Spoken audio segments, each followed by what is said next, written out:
நாங்க எல்லாருமே ஏதாச்சும் ஒரு பழக்க வழக்கத்தை விடணும்னு யோசிப்போம். உதாரணமா சோஷியல் மீடியாவை அதிகமா யூஸ் பண்றது, இல்லாட்டிக்கு அதிகமா ஃபாஸ்ட் ஃபுட் எடுக்கிறது, இப்படி நிறைய விஷயம் ஆளுக்கால் வேறுபடும். ஆனா இப்படியான பழக்க வழக்கத்தை நாங்க விடணும்னு யோசிக்கக்குள்ளேயே நாங்க அதிகப்படியான அந்த செயற்பாடுகளை தான் செய்யறதை இன்னும் அதிகமாக கூட்டுவோம். சோ இது சம்பந்தமா தான் ஜொனந்தன் பிரிகர் என்றவர் 5 படிமுறைகளை சொல்லியிருப்பார். நீங்க ஒரு பழக்க வழக்கத்தை விடணும்னு யோசிச்சா ஒரு 5 படிமுறையோட சேர்ந்தேக்கத்தான் அந்த பழக்க வழக்கத்துல இருந்து மீளலாம் அப்படின்றதான் அவருடைய கருத்து. அதுல முதலாவது நோட்டீஸ். உங்களுக்கு ஒரு பழக்க வழக்கம் இருக்குன்னு சொன்னா அந்த பழக்க வழக்கம் சம்பந்தமா நீங்க அதை நோட் பண்ணுங்க. ரெண்டாவது, அந்த எண்ணம் தோன்றேக்குள்ள அந்த எண்ணத்துக்கு ஒரு பெயர் கொடுங்க.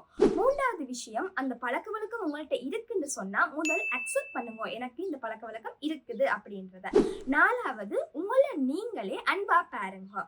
நாங்கள் சில வேளையில எங்களுக்கு ஒரு குற்ற உணர்ச்சி ஒன்று வந்துடும், என்கிட்ட இந்த பழக்க வழக்கம் இருக்கு அப்படின்னு சொல்லி. அப்ப அப்படியான விஷயத்தை தவிர்த்துட்டு உங்களை நீங்களே அன்பா பாருங்க.